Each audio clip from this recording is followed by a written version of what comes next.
Coder une application Pokémon sur les différentes plateformes, c'est une galère. Il y a plein de plateformes à supporter. Côté ordinateur Windows, macOS, Linux, côté téléphone Android, iOS, chacun a ses propres règles, c'est le bordel. Et c'est dans ce cas qu'on m'a vendu Flutter, soi-disant la solution. Tu codes une application une fois en date, ton site Flutter s'occupe de tout, il traduit ton code, ça marche partout, nickel chrome.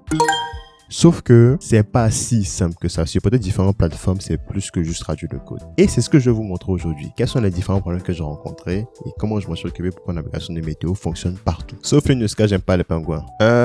Actually, c'est un manchot. Ta gueule! Ah ouais, direct, le mec veut pas reconnaître qu'il a tort, quoi. C'est intégré, c'est toujours la même chose avec toi, c'est n'importe quoi. Bon, si jamais vous êtes curieux de comment je suis arrivé à cette application, je vous laisse la fiche en haut à droite. N'hésitez pas à vous abonner, à liker, tout ça. Et on est parti. Let's go.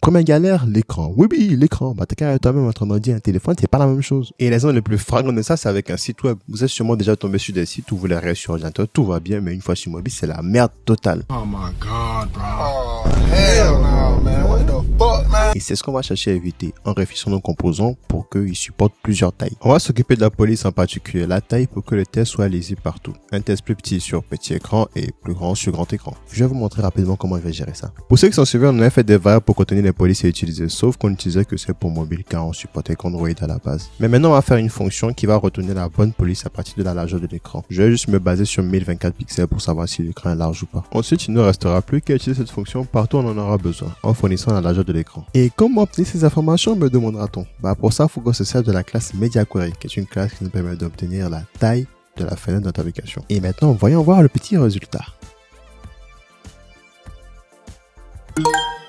Et maintenant, il faut qu'on revoie l'agencement de nos éléments. En gros, pour revenir à l'exemple du site web, une fois qu'on a corrigé les problèmes de police, il reste toujours des éléments qui ne sont pas très bien placés. Par exemple, les icônes. Et pour régler ça, on peut essayer de ne pas les placer sur une ligne, mais sur deux lignes. Comme ça, sur un écran plus petit, tout rentre. Et voilà ce que ça donne une fois qu'on a réglé le problème. Vous voyez que d'un coup, c'est beaucoup mieux. Un autre exemple en web, c'est la barre de navigation. Il est déjà sur un petit écran au lieu d'afficher toute la barre de navigation, tu la rétractes et tu mets juste un bouton Bagger menu qui peut afficher un menu mais caché pour les options de navigation. Ainsi, on a une interface qui est plutôt responsive à la fois sur mobile et sur grand écran. Mais bon, tout ça, ce n'était qu'un exemple. Du côté de mon application, j'utilise déjà un Bagger menu, donc ça, c'est cool. Et concernant l'agencement des composants en général, j'ai toujours fait gaffe d'utiliser des composants qui sont scrollables, c'est-à-dire que peu importe la largeur ou la hauteur, normalement, en cas de souci, tu peux juste scroller, tu peux voir le reste des différents éléments. C'est le cas par exemple du widget de prévision horaire, car là, il y a plusieurs prévisions et on peut scroller de gauche à droite pour voir le reste. À ce niveau-là, j'ai utilisé une list view. Et pour ceux qui veulent voir le code, ça ressemble à peu près à ça.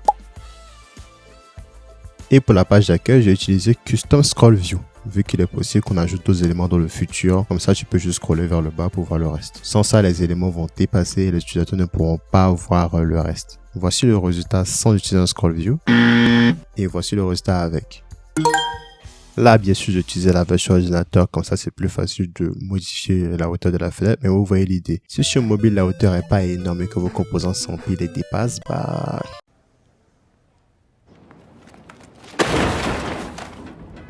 Et pour ceux qui veulent voir le code après les modifications du résultat final, ça ressemble à peu près à ça.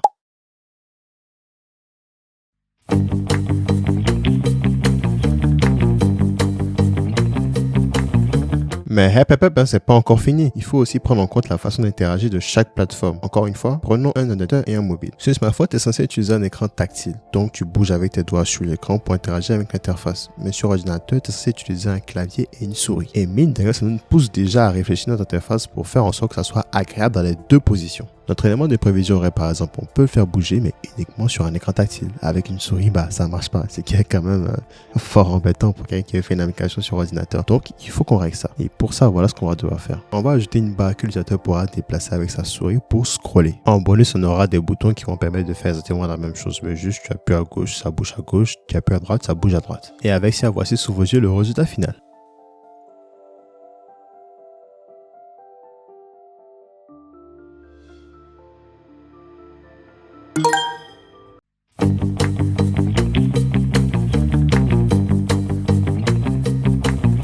J'ai réfléchi à l'application pour que l'utilisateur puisse avoir ses données mises à jour de temps en temps. Et même sans ça, il peut aussi lui-même décider volontairement de mettre ça à jour via un scroll vers le bas. Sauf que ça, c'est pas possible sur un écran non tactile. Du coup, je vais rajouter un bouton en haut à droite sur lequel on pourra appuyer pour actualiser les données. Si vous vous souvenez, j'ai la clé du widget qui gère le rafraîchissement de la page dans mon provider. Et donc, je peux juste partir de cette clé et lancer manuellement la mise à jour sans avoir à scroller. Allez, on teste ça.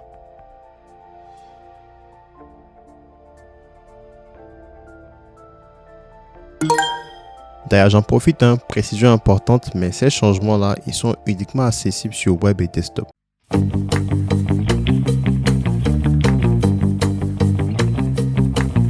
Bon, là, vous vous dites sûrement, en vrai, Dazou, il n'y a pas tant de trucs à gérer ça, t'as dramatisé le truc pour rien. Non, tu te trompes. Imaginez un immense projet, vous avez des tonnes de pages, des tableaux à filer, des animations, etc. Il faut faire tout ce que je viens de faire pour toutes ces pages et que ça reste fluide et agréable pour l'utilisateur.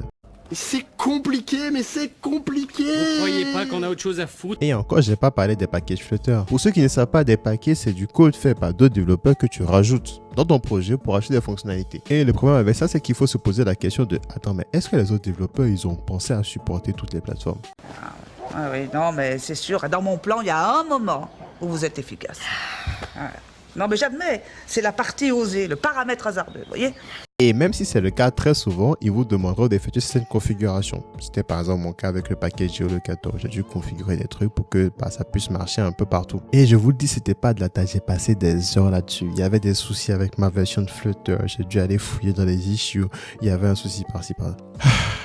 Et même sans package de base, Flutter vous demandera de faire des configurations en fonction des plateformes que vous visez. C'est pour cela que je l'ai dit plusieurs fois au cours de la série, mais je vous recommande fortement la page de Flutter concernant tout ce qui est déploiement, gérer les différentes plateformes. Il y a plusieurs points importants que vous devez vraiment garder en tête. Bien assez discuté, je pense qu'avec ça on est prêt et je vais vous montrer la démo de l'app sur chaque plateforme. Allez, let's go!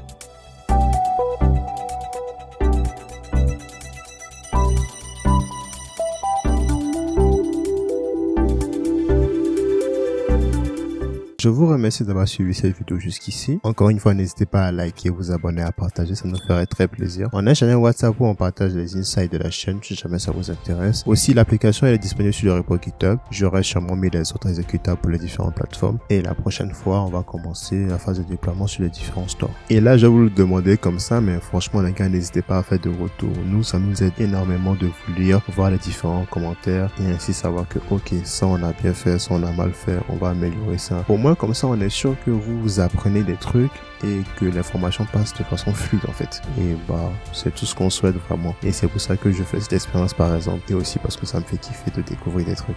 Bon allez, je vous dis à bientôt pour la suite. Ciao, c'était Dazou. Out.